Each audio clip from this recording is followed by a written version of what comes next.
आज हमारा टॉपिक जो है वो है तफसीली सवालात के अंदर एक क्वेश्चन है चैप्टर 7 के अंदर एसिड और बेसिस के बारे में आर्हीनियस के नज़रियात की वजाहत करें। तो ये लॉन्ग क्वेश्चन है, इंतहाई इम्पोर्टेंट। ये इम्पोर्टेंट कैसे है कि इसके साथ ही एसिड और बेसिस के बारे में आर्हीनियस दोबारा आ गया और ब्रांस्टेड लॉरी के नज़रियात का मुवाजना करें। आर्हीनियस आएगा तो ये नेक्स्ट क्वेश्चन आपको हल होगा आपका, क्योंकि ये कंपैरिजन जो है आर्हीनियस का अगर तो नज़रिया आपको आता है एसिड बेस का तभी ये आप हल कर सकोगे। तो ये इंतहाई इम्पोर्टेंट है और पहले तीन ही मेनली जो हैं अहम इम्पोर्टेंट इसके हैं लॉन्ग क्वेश्चन। तो तीन में दो के अंदर जो आ रहा है आर्हीनियस आ रहा है। तो अब जो है अब इसको हम देखते हैं लिख के प्रॉपर डिटेल से, क्योंकि बुक पे निशान लगाने से या बुक पे कह लें आप जगह जो है वो इतनी नहीं होती स्पेस के किसी चीज़ को एक्सप्लेन हम कर सकें। तो इसको लिख के जो है वो कंप्लीट देखते हैं। केमिस्ट्री 9 बाब नंबर 7 मशकी सवालात के अंदर ये क्वेश्चन है। तफसीली सवालात चौथे नंबर पर है, मोस्ट इंपॉर्टेंट है ये टॉपिक एसिड और बेसिस के बारे में आर्हीनियस के नज़रियात की वजाहत।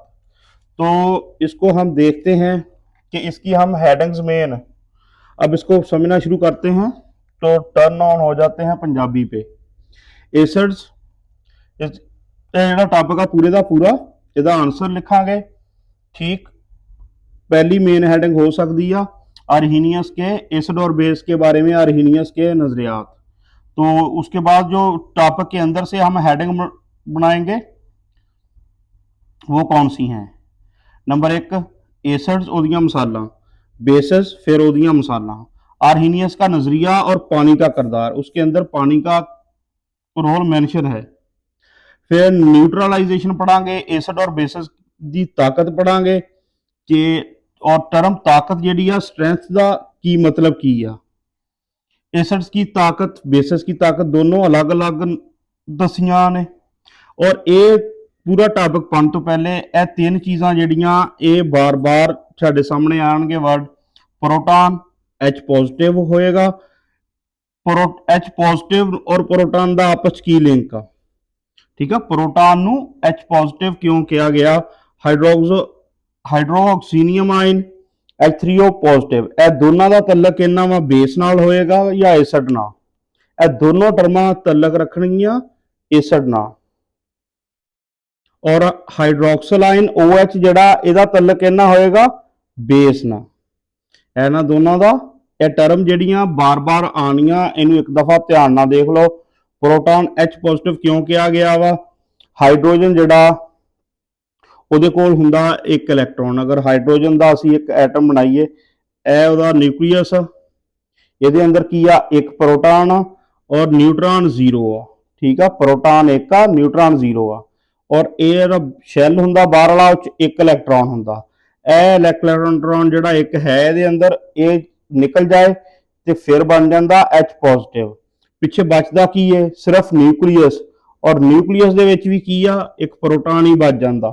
इस तो प्रोटॉन जड़ा और H पॉजिटिव आयन जड़ा ये एक ही गल समझनी है। और है क्यों आ, उसकी वजह एक ही इलैक्ट्रॉन जड़ा सी वो निकल गया, पिछे सिर्फ न्यूट्रॉन है कोई नहीं, पिछे सिर्फ प्रोटॉन बच गया। तो इस तो यदा नाम रख दिता प्रोटॉन। H3O पॉजिटिव जड़ा हाइड्रोक्सीनियम आयन, यह सारी हो गई यदी बेसिक। हुण असीं इहनूं समझदे हां बाकी इहदे अंदर उहने लिखिया की है चैप्टर दे। स्वांते आर्हीनियस, स्वांते ये ना ध्यान नाल याद करना, स्पैलिंग ध्यान नाल याद करने। ये आर्हीनियस दे विच डबल आर आ। स्वांते ना तो किसी ब्रांड वर्गा रखिया इन्हें घरदियां ने। स्वीडन का एक केमिस्ट था, कित्थे दा सी केमिस्ट स्वीडन का। स्वीडन यूरोप का मुल्क, बहुत ठंडा मुल्क कह लो तुसीं कि धुप भी नहीं निकलती ते कुत्ते भी कहते उत्थे धुप नूं तरसदे आ। उत्थे दा केमिस्ट सी जिसने यह तस्वीर पेश की तजवीज़ उन्हें पेश की एसिड्स और बेसिस की तारीफ। कि असी जी डेफिनेशन आ एसिड और बेसिस की तारीफ जो है किस तरह कर सकते हैं। पानी में इनके रवैये की बुनियाद पर की जाए। उन्हें यह बयान दिता कि पानी में इनके रवैये की बुनियाद पर की जाए, यानी कि एसिड और बेसिस डिफाइन असी किदां करना चाहिए सानू ਪਾਣੀ ਦੇ ਵਿੱਚ ਇਹਨਾਂ ਦਾ ਰਵੱਈਆ ਕੀ ਆ, ਕਿਸ ਤਰ੍ਹਾਂ ਬਿਹੇਵ ਕਰਦੇ ਆ, ਕਿਸ ਤਰ੍ਹਾਂ ਇਹਨਾਂ ਦਾ ਰਵੱਈਆ ਵਾ, यानी कि केमिकली की करते हैं। आर्हीनियस के मुताबिक एसिड्स की पहली हैडिंग बना लांगे। फिर आर्हीनियस के मुताबिक आर्हीनियस की कहता एसिड की शै है या किहड़ी बुलावा, एसिड्स ऐसी शै हैं जो पानी में पानी च की करते हैं, प्रोटॉन्स या दो चीज़ों का जिक्र आ, हाइड्रोक्सोनियम आयंस देते हैं, या प्रोटॉन एक गल या हाइड्रोक्सोनियम आयन, यह दो नाम आ प्रोटॉन और हाइड्रोक्सोनियम आयन। पहले दसिया इन्हां दोनों का तलक एसिड नाल आ। एसिड जिहड़ा पानी दे अंदर की देगा, प्रोटॉन देगा या हाइड्रोक्सोनियम आयन देगा। और मिसालां किहड़ियां, चंद मखसूस आर्हीनियस एसिड्स। हुण आर्हीनियस एसिड तो मुराद जिहड़े आर्हीनियस ने डिफाइन कीते, कह लो आर्हीनियस दे नजरिए के मुताबिक आ, वो किहड़े किहड़े आ, HCl आ, HNO3 आ, H2SO4 आ और HCN आ। और एक रिएक्शन की एग्जाम्पल देती HCl, जदों पानी नाल इहदा रिएक्शन होएगा, पानी च आएगा, फिर की होएगा, H3O पॉजिटिव, ए हाइड्रोक्सोनियम आयन बनेगा और क्लोराइड आयन बनणगे। यह रिएक्शन Cl नैगेटिव बन जाएगा। इसी तरह फिर बेसिस की डेफिनेशन उन्हें की, बेसिस ऐसी एशिया हैं, बेसिस ऐसी एशिया हैं केड़ियां जो पानी च इन्हां दा बिहेवियर किस तरह, हाइड्रोक्सल आयंस मतलब OH नैगेटिव, हाइड्रोक्सल याद रखने नाम ध्यान ना, हाइड्रोक्सल आयन किहड़ा हुंदा, OH नैगेटिव देती हैं। मिसालें किहड़ी मिसालां दी चंद मखसूस आर्हीनियस बेसिस किहड़े ने, NaOH, KOH और BaOH2, ये ब्रैकेट डाल के BaOH2 है। तो NaOH का रिएक्शन दे दिया, NaOH जब डिसोसिएट होगा पानी में, डिसोसिएट होने के बाद कैसे आयन बनाएगा, Na पॉजिटिव और OH नेगेटिव। ये OH नेगेटिव आयन किसकी खूबी है, बेसिस की। OH नेगेटिव आयन कौन देता है, बेसिस। आर्हीनियस का नजरिया और पानी का किरदार। आर्हीनियस का नजरिया क्या है, जो एसिड बेस का हम पढ़ रहे, और इसके अंदर पानी का किरदार क्या है, इस पे अलग से पैराग्राफ है। आर्हीनियस के नजरिया के मुताबिक एसिड्स और बेसिस के तस्वुरात के मुतल्लिक, आर्हीनियस के नजरिया के मुताबिक, इहदे नजरिए के मुताबिक की आ, एसिड्स और बेसिस के तस्वुरात जिहड़े आ, कंसैप्ट एसिड बेसिस दा, उहदे मुतल्लिक पानी का अहम किरदार है। ठीक, क्यों, क्योंकि असीं पहले पढ़ के हटे, आर्हीनियस ने कहा सी कि एसिड बेस की तारीफ ही पानी दे विच उन्हां दा रवैया कैसा, उहदे लिहाज ना करो, इसलिए पानी का रोल अहम होएगा। वाटर, पानी तो मुराद H2O का किरदार। जब भी एक एसिड या बेस पानी में हल होते हैं, जदों भी बेसिड होवे या बेस होवे, पानी च हल होणगे, की होएगा, इनके मालिक्यूल्स यानी कि एसिड या बेस दे वो किस तरह डिवाइड हो जाएंगे, मनफी और मुस्बत आयन में तकसीम हो जाते हैं। किस किस्म के आयन बनते हैं, मनफी बनते हैं, मुस्बत बनते हैं। जिस तरह देखो बेस पानी च हल होई, सोडियम पॉजिटिव जड़ा Na पॉजिटिव, यह मुस्बत हो गया, OH नैगेटिव मनफी आयन बन गया। यह सिंपल सामने तुहाडे मिसाल है दी। फिर देखो इन दोनों आयन्स यानी कि पॉजिटिव H3O, दोनों आयन्स तो मुराद ए वाला पॉजिटिव भी और नेगेटिव भी, इन्हां दी गल हो रही। इन दोनों आयन्स यानी प्रोटॉन और हाइड्रोक्सल आयन्स के गिर्द पानी के मालिक्यूल्स घेरा डाल लेते हैं। पानी के मालिक्यूल्स की घेरा पा लेंदे आ, इनू भी ते इन्हां नू भी, H पॉजिटिव नू भी, OH नैगेटिव नू भी घेरा पा लेंदे पानी के मालिक्यूल। क्योंकि हुण ए देखो इहदी गल हो रही है, प्रोटॉन H पॉजिटिव जड़ा सी का साइज बहुत छोटा है, इसका साइज इंतहाई छोटा वा, और इस पर मुस्बत चार्ज, दो गल्लां दा जिक्र आ, रीजन लिखी आ दो चीज़ां दी बुनियाद ते। मुस्बत चार्ज की मकदार बहुत ज्यादा है, ये नहीं देखना कि सिर्फ है एक ही आ, मतलब इहदा ये आ कि इहदा कंपेयर करके असीं समझांगे ये गल। एक पासे हैगा H पॉजिटिव, एक पासे हैगा Na पॉजिटिव। फर्ज करो H जिहड़ा पॉजिटिव चार्ज इंतहाई ज्यादा मकदार होने का मतलब की आ कि इर्द गिर्द इलैक्ट्रॉन का कोई पंगा नहीं, इलैक्ट्रॉन है ही नहीं ये चार्ज जिहड़ा डेंसिटी आ वो ज्यादा होएगी, ਇਹਦੀ ਨਿਸਬਤ ਇਹਦੇ ਵਿੱਚ ਤਾਂ इर्द गिर्द इलैक्ट्रॉन भी होणगे होर भी। ठीक है, ये तो आखिरी निकलिया सी ना एक बार, बाकी इस एटम के अंदर इलैक्ट्रॉन होर भी होणगे, लेकिन एच इलैक्ट्रॉनों का पंगा ही नहीं। यदि मुस्बत चार्ज जिहड़ा इहदा ज्यादा वा, मुस्बत चार्ज की मकदार बहुत ज्यादा है। ठीक है, दो चीज़ां, साइज छोटा, मुस्बत चार्ज की मकदार बहुत ज्यादा, किहदी गल हो रही है, प्रोटॉन की। इसलिए पानी के मालिक्यूल्स में मौजूद, पानी के मालिक्यूल हुण की मौजूद हुंदा, ए देखो ए पानी का मालिक्यूल आ, ऑक्सीजन एटम का इलेक्ट्रॉन का जोड़ा, ऑक्सीजन के ऊपर दो जोड़े पे आ, एक कह पिया एक कह पिया, एक जोड़ा ਇਹਦਾ इधर लग गया, ऑक्सीजन के बाहर टोटल हुंदे किन्ने आ इलेक्ट्रॉन 6, 1 2 3 4 5 6 हुंदे आ, दो लग गए H2 ना, एक H ना एक H ना एक, पिछे है दो पे ਇਹਦੇ ਕੋਲ, ਇਹ दो जोड़े। हुण ਇਹ ऑक्सीजन की गल हो रही है पानी के मालिक्यूल।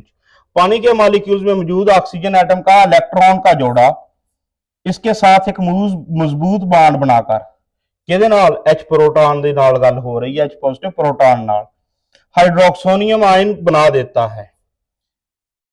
पानी का मालिक्यूल की करदा, प्रोटॉन दे नाल यह जोड़ा जिहड़ा इहदे नाल चले जाएगा, मजबूत बांड बनेगा, और बांड की यह तफसील किहड़े पेज ते आ बुक दे, 39 पेज आ तीसरे चैप्टर का, तीसरे चैप्टर का 39 पेज ते यह सारा रिएक्शन समझाया होया वा कोआर्डिनेट कोवलेंट बांड दे अंदर।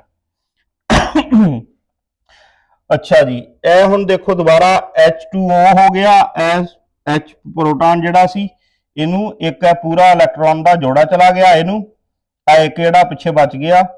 अच्छा, हुण जिहड़ा ए प्रोटॉन वाला पॉजिटिव चार्ज आ, ये हुण सारे दे उपर आएगा। अब ब्रैकेट ला के जमा का मतलब की आ कि पूरे दे पूरे आयन ते आ, H3O पॉजिटिव बन गया। कुछ कीमियादानों के मुताबिक, ठीक है, या उनके नजरियात के मुताबिक पानी के 4, याद रखने हैं, पानी के 4 मालिक्यूल, 4 तक जिहड़े मालिक्यूल आ एक प्रोटॉन नूं घेर सकते आ। प्रोटॉन एक प्रोटॉन आ ते इहदे इर्द गिर्द किन्ने आउणगे, 4 जिहड़े आ पानी के मालिक्यूल इनू घेरा पा सकते आ, ये गल आ। कुछ कीमियादानों के मुताबिक पानी के 4 मालिक्यूल्स तक प्रोटॉन के गिर्द घेरा बना लेते हैं। ठीक, इसी तरह हाइड्रोक्सिल आयंस के गिर्द भी पानी के मालिक्यूल्स घेरा बना लेते हैं, जैसा कि शक्ल में दिखाया गया है। 7.1 तुसीं किताब पेपर लिखदियां नहीं लिखना, ये सिर्फ जैसा कि शक्ल में दिखाया गया है, और शक्ल जिहड़ी है इहदे विच इंतहाई अहम आ, ਇਹ ਤੁਹਾਨੂੰ बनानी पैनी आ। ਇਹ वाली OH के गिर्द घेरा वा पानी का, ठीक, डाट ला के प्रॉपर ए पानी का मालिक्यूल, एक है पानी का मालिक्यूल, ठीक, ए वाली शक्ल, और ए एक प्रोटॉन जिहड़ा दसिया उन्हें 4 मालिक्यूलों ने घेरिया होया पानी दियां ने, ए दोनों जिहड़ियां ए बनाणियां, ए पानी मालिक्यूल, ए भी पानी का मालिक्यूल, ए भी पानी का मालिक्यूल, ए भी मालिक्यूल पानी का, 4 हो गए। ए प्रोटॉन एक बेचारा फस गया इन्हां दे दरम्यान। ਇਹ ਵਾਲੀ ਗੱਲ ਜਿਹੜੀ ਆ, ਇਹ ਦੋ ਸ਼ਕਲਾਂ ਤੇ ਕਮ ਸੇ ਕਮ ਲਾਜ਼ਮੀ ਬਣਾਉਣੀਆਂ ਤੁਸੀਂ, ਇਹਦੇ ਬਾਰੇ ਸੋਚ ਲਿਓ ਮਿਹਨਤ ਕਰਕੇ। ਉਸ ਤੋਂ ਬਾਅਦ ਨੈਕਸਟ ਕੀ ਆ, ਨਿਊਟਰਲਾਈਜੇਸ਼ਨ। ਨਿਊਟਰਲਾਈਜੇਸ਼ਨ ਜਿਹੜਾ ਰਿਐਕਸ਼ਨ ਆ, ਪ੍ਰੋਸੈਸ ਆ, ਅਸੀਂ ਪੜਿਆ ਸੀ ਕੱਲ ਬੇਸ ਦੇ ਅੰਦਰ, ਐਂਡ ਤੇ ਅਲੱਗ ਤੋਂ ਤਾਰੀਫ ਸੀ, ਐਸਿਡ ਬੇਸ ਇੱਕ ਜੈਸੀ ਮਕਦਾਰ ਚ ਮਿਲੇ, ਸਾਲਟ ਔਰ ਪਾਣੀ ਬਣਿਆ, ਇਹ ਨਿਊਟਰਲਾਈਜੇਸ਼ਨ ਰਿਐਕਸ਼ਨ ਸੀ। ठीक है, हुण आर्हीनियस जिहड़ा इहदे नजरिए ने न्यूट्रलाइजेशन की भी वजाहत की। आर्हीनियस के नजरिए में न्यूट्रलाइजेशन की वजाहत भी मौजूद है। इसके मुताबिक हुण ये न्यूट्रलाइजेशन आर्हीनियस के मुताबिक, जब स्ट्रॉन्ग एसिड और एक स्ट्रॉन्ग बेस, दोनों जगह वर्डिंग किहड़ी आ, स्ट्रॉन्ग एसिड आ, स्ट्रॉन्ग बेस आ। स्ट्रॉन्ग एसिड की हुंदा, स्ट्रॉन्ग बेस की हुंदा, इसी टॉपिक दे विच असीं इहनूं बाद च देखदे हां। स्ट्रॉन्ग एसिड स्ट्रॉन्ग बेस को पानी में मिलाया जाता है तो ये दोनों तकसीम होकर आयंस बना देते हैं। ए देखो HCl strong acid, NaOH strong base, दोनों को मिलाया पानी च, ए रिएक्शन इत्थे ऊपर H2O मेंशन आ, मतलब कि पानी नाल रिएक्शन आ। ए बनेगा H3O पॉजिटिव और Na पॉजिटिव। नेगेटिव किहड़े-किहड़े बनणगे, OH नेगेटिव ए वाला, और इधरों क्लोरीन जिहड़ी आ वो क्लोराइड आयन बन जाएगा Cl नेगेटिव। ठीक है, हुण देखो असी पढ़िया सी इन्हां दा आपस दे विच एसिड बेस प्लस साल्ट और वाटर। ये ਉਹੀ रिएक्शन आ, लेकिन इनू लिखिया उन्होंने किस तरीके नाल आ, लिखिया इनू तरीके नाल हैगा वा अरहीनियस के मुताबिक, यानी कि हाइड्रोक्सोनियम और हाइड्रोक्सल आयंस के लिहाज नाल। हुण ਇਹ ਜਿਹੜੇ ਆ ਇਹ आपस ਦੇ ਵਿੱਚ ਮਿਲ ਕੇ ਪਾਣੀ ਬਣਾ ਦੇਣਗੇ। ਇਹ ਵਾਲਾ ਜਿਹੜਾ NaCl ਆ ਇਹ ਕਿਸ ਤਰ੍ਹਾਂ ਮੌਜੂਦ ਹੋਏਗਾ, ਇਹਦੀ ਤਫਸੀਲ ਜਿਹੜੀ ਆ ਅਸੀਂ ਉਹ ਦੇਖਦੇ ਹਾਂ। हाइड्रोक्सोनियम आयन ਇਹ वाला, ठीक, HO, और हाइड्रोक्सल आयन ਇਹ वाला, ਇਹ ਦੋਨਾਂ ਦੀ ਗੱਲ हो रही है। फिर आपस में तामल करके मसलन ਇਹ दोनों दोबारा रिएक्शन करनगे, पानी बना देते हैं और बनाएंगे की पानी। और ये रिएक्शन एक्सोथर्मिक होने की वजह से हीट खारिज करता है। एक्सोथर्मिक का मतलब ही एनर्जी का खारिज होना, हीट खारिज होना। एक्सोथर्मिक 5वां चैप्टर एक्सोथर्मिक एंडोथर्मिक रिएक्शन दे विच ये तुसीं पढ़िया। हुण जिहड़ा ये देखो H3O positive plus OH negative जिहड़े आ इन्होंने आपस दे विच की कर लिया, यह रिएक्शन इस तरह पानी बन गया और हीट खारिज हो गई। हुण जिहड़ा Na और Cl जिहड़ा वा इन्हां दा की इत्थे किधर गए ये, ठीक, ये साल्ट ते बनिया नहीं, पानी ते बन गया न्यूट्रलाइजेशन के नतीजे। दूजी चीज साल्ट बननी सी एसिड बेस का रिएक्शन नाल, साल्ट जिहड़ा वो किस हालत च गया, किधर गया, वो अगे उन्हें दसिया वा। पानी के साथ बनने वाला साल्ट जिहड़ा सी सोडियम क्लोराइड सी NaCl आयंस की शक्ल में पानी में ही मौजूद रहता है। ये आयंस की शक्ल च रहिंदा, सॉलिड क्रिस्टल बन के अलग नहीं हुंदा कि सॉलिड NaCl जिहड़ा इहदी क्रिस्टल बनदी ना सॉलिड क्रिस्टलाइन हुंदा, लेकिन इहदे रिएक्शन दे विच न्यूट्रलाइजेशन च आयंस की शक्ल में पानी में ही मौजूद रहता है, Na पॉजिटिव तो Cl नेगेटिव। इन आयंस को और इन आयंस का स्पेशल नाम आ, फिर इन आयंस का नाम स्पेशल किया इन आयंस को, यानी कि सोडियम वाले और क्लोराइड आयन जिहड़े आ NaCl साल्ट दे जिहड़े आयन की शक्ल च मौजूद आ, इन्हां नूं की कहंदे आ हाइड्रेटेड स्पेक्टेटर। ਇਹ दो वर्ड आ ध्यान नाल देखने आ, एक तो हैगा हाइड्रेटेड, एक स्पेक्टेटर आ। पहले स्पेक्टेटर का मतलब समझना सी, स्पेक्टेटर वो होएगा जिहड़ा रिएक्शन च हिस्सा ना ले। स्पेक्टेटर की आ, रिएक्शन च हिस्सा ना लवे। ध्यान ना सुन लो, स्पेक्टेटर का मतलब है रिएक्शन में हिस्सा ना लेने वाला, मतलब कि तमाशाई आ। स्पेक्टेटर का वैसे लफ्ज इंग्लिश के लिहाज ना भी की हुंदा, तमाशाई। तमाशाई मतलब हुंदा या नाजरीन वाले स्पेक्टेटर या नाजर देखने वाला। ये स्पेक्टेटर आ, देख रहा, तमाशा देख रहा वा, खुद रिएक्शन च हिस्सा नहीं लै रहा। और हाइड्रेटेड का मतलब की आ, अगर किसी आयन नूं पानी दे मालिक्यूल घेर लैण, यह हैगा घेरा। हाइड्रेटेड मतलब घेरा वा किहदा, पानी दा। अगर किसी आयन नूं पानी दे मालिक्यूल ने घेरा पा लिया, जिहड़ा कि असीं शक्ल च देख चुके हैं, उहनूं कहांगे असीं हाइड्रेटेड। हुण दो टर्मां हो गईयां, हाइड्रेटेड, स्पेक्टेटर। आयंस की शक्ल दे विच NaCl मौजूद रहेगा। हुण नैक्सट आ गया एसिड्स और बेसिस की ताकत। हुण एक्सप्लेन करदा अरहीनियस एसिड और बेसिस की ताकत नूं वो किस तरह करदा, वो देखदे हां असीं। ताकत तो मुराद लफ्ज जिहड़ा ताकत आ, इस तो मुराद ये नहीं कि एक किन्नियां बोरियां चक लैंदा या किन्ना वजन चक लैंदा। ताकत तो मुराद इस टर्म का मुराद की है, ध्यान नाल समझने वाली आ, क्योंकि दोबारा पूछी जाएगी, शॉर्ट क्वेश्चन च भी पूछी जाएगी। इनू गौर ना समझना। किसी एसिड की ताकत का इन्हसार, ए अलग तो डेफिनेशन टाइप समझ लो यदि। किसी एसिड की ताकत का इन्हसार इस बात पर है, दसो किहड़ी गल ते है इन्हसार, ठीक है, कि वो पानी में किस हद तक तकसीम होकर आयंस बनाता है। ताकत तो मतलब किया आयन किन्ने बनाता, ठीक है, किस हद तक तकसीम होकर, यानी कि टुट के किन्ने हद तक आयन बनाता। सारे दे सारा आयन बना लेंदा या कुछ बच जाता, आप कुछ थोड़ा जिहा हिस्सा दा आयन बना लेंदा। ये गल आ ताकत दा मुराद। किसी एसिड की ताकत का इन्हसार इस बात पर है कि वो पानी में किस हद तक तकसीम होकर आयंस बनाता है। आयन बनाने की जिहड़ी सलाहियत आ उस ताकत हुंदी आ, और कोई दो बोरियां कट्ठियां चक्कन का मतलब नहीं है। ये ध्यान नाल है टर्म याद रखनी आ, ताकत वाली जिहड़ी आ। एसिड्स की ताकत। हुण मिनरल एसिड्स कैसे होणगे, मिनरल जिहड़े मैन मेड सी, इंसानां दे बनाए होए, मिनरल इंसानों के बनाए हुए, याद रखना मिनरल की टर्म और ऑर्गेनिक की टर्म का फर्क। आमतौर पर बहुत स्ट्रॉन्ग एसिड्स हैं, स्ट्रॉन्ग एसिड आ क्यों, मुकम्मल तकसीम होके आयन आयन बना देंगे। स्ट्रॉन्ग क्यों आ कि तकसीम इन्हां दी कैसी आ, मुकम्मल तकसीम होने की वजह तो स्ट्रॉन्ग इन्हां दा नाम रखता। हाइड्रोक्लोरिक एसिड पानी में मुकम्मल तकसीम होकर आयंस बना देता है। HCl plus H2O H3O positive, वही पुराना रिएक्शन।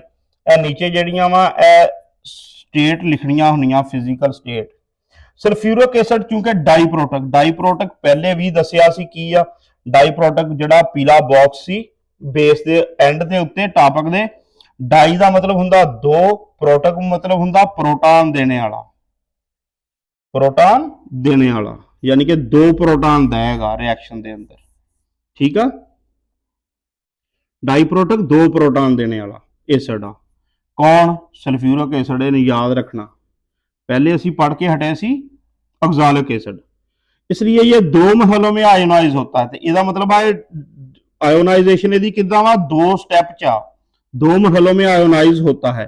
पहले कितना हिस्सा आयोनाइज हुंदा, वो देखो H2SO4 एक्वस आ जिहड़ा, इहदा पानी ना पानी च पाता इहनूं तेजाब नूं, H3O पॉजिटिव बन गया एक तां, ठीक आ गया प्रोटॉन आके, वो जिहड़ा रिएक्शन सी असी पहले पढ़िया H2O प्लस H पॉजिटिव वाला, H2O प्लस H पॉजिटिव ना यह बन गया H3O पॉजिटिव। ते होर की बनया HSO4।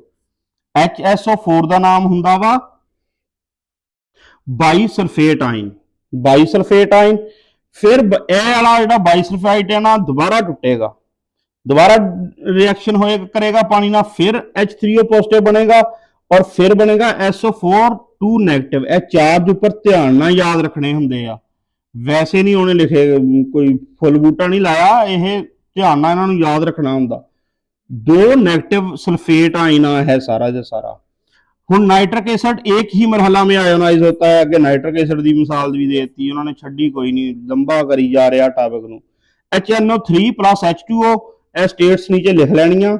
H3O पॉजिटिव हाइड्रोक्सोनियम आयन, और NO3 नेगेटिव किहड़ा वा, यह नाइट्रेट आयन। ठीक, यह बन गया और यह आ गया H3O पॉजिटिव। एक किहदी वजह तो आया, प्रोटॉन जिहड़ा दिता इहने। हुण ऑर्गेनिक एसिड कैसे आ, असी पहले तो मिनरल एसिड पढ़ लै, मिनरल एसिड स्ट्रॉन्ग एसिड ने। हुण ऑर्गेनिक एसिड किदां पानी च हुंदे आ तकसीम, पानी में बहुत कम, उत्थे की सी लफज मुकम्मल, इत्थे हुण की आ कम, एक घट तकसीम हुंदे आ, यानी कि आयन घट बनाते आ।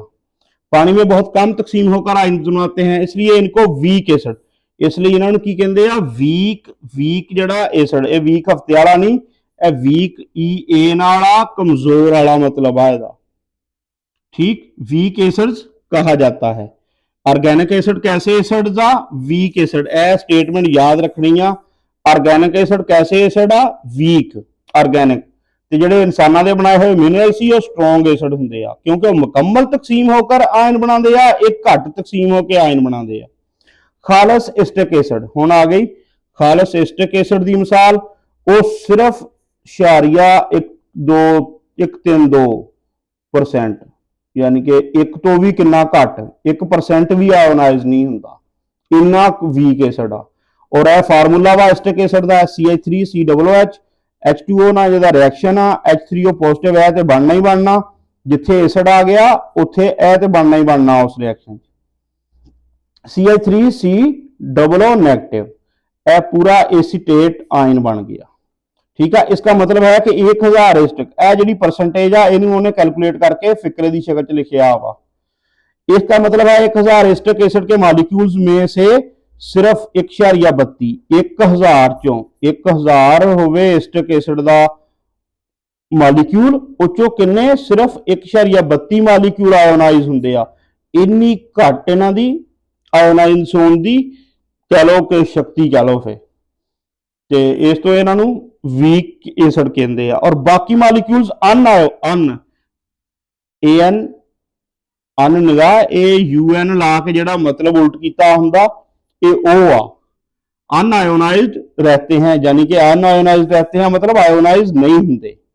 इसी तरह ਹੋਰ ਐਗਜ਼ਾਮਪਲ ਕਿਹੜੀ ਆ 1.50 ਮੋਲਰ 1.50 ਮੋਲਰ m ਵੱਡਾ ਹੁੰਦਾ ਇਰਤਕਾਜ਼ ਇਹ ਯਾਨੀ ਕਿ ਇਰਤਕਾਜ਼ ਜਿਹੜਾ ਕੰਸੈਂਟਰੇਸ਼ਨ ਹੁੰਦੀ ਆ ਕੋਈ ਚੀਜ਼ ਪਤਲੀ ਕਿੱਦਾਂ ਆ ਸੰਘਣੀ ਕਿੰਨੀ ਆ ਠੀਕ ਆ ਇਹ ਕੰਸੈਂਟਰੇਸ਼ਨ ਦੇ ਲਿਹਾਜ਼ ਨਾਲ ਉਹਦੀ ਕੰਸੈਂਟਰੇਸ਼ਨ ਦਿੱਤੀ ਆ ਐਸਿਡ ਦੀ ਇਹਦੀ ਤਫਸੀਲ ਦੀ ਫਿਲਹਾਲ ਟਾਈਮ ਨਹੀਂ ਹੈ ਬਹੁਤ ਲੰਮਾ ਹੋ ਗਿਆ ਇਹ ਜਿਹੜਾ ਪਹਿਲੇ ਹੀ ਵੀਡੀਓ ਆ ਫਾਰਮਿਕ ਐਸਿਡ ਆ ਉਹਦੀ ਇਹ ਕੰਸੈਂਟਰੇਸ਼ਨ ਯਾਦ ਰੱਖ ਲਿਓ HCOH ਇਹ ਹੁਣ ਫਾਰਮੂਲਾ ਬਾਅਦ ਚ ਨਾ ਕਿਉਂਕਿ ਕਿਤਾਬੋਂ ਬਾਹਰ ਸਵਾਲ ਆ ਗਿਆ ਫਾਰਮਿਕ ਐਸਿਡ ਦਾ ਜ਼ਿਕਰ ਸੀ ਉਹ ਚਿਊਟੀ ਦੇ ਡੰਗ ਵਾਲਾ ਠੀਕ ਆ ਇਹ ਉਹਦਾ ਫਾਰਮੂਲਾ ਹੁੰਦਾ ਫੀਸਦ ਆਇਓਨਾਈਜੇਸ਼ਨ ਕਿੰਨੀ ਆ ਸਿਰਫ ਇਹ 1 ਉਹਦੀ ਤਾਂ 0.132 ਸੀ ਇਹਦੀ ਚਲੋ 1.06 ਹੈਗੀ ਆ ਇਹ ਧਿਆन कर लियो जिसका मतलब है 100 नहीं हजार मालिक्यूल में से 987 ਇਹਦਾ ਇਹਨੇ ਉਲਟ ਦਿੱਤਾ ਵਾ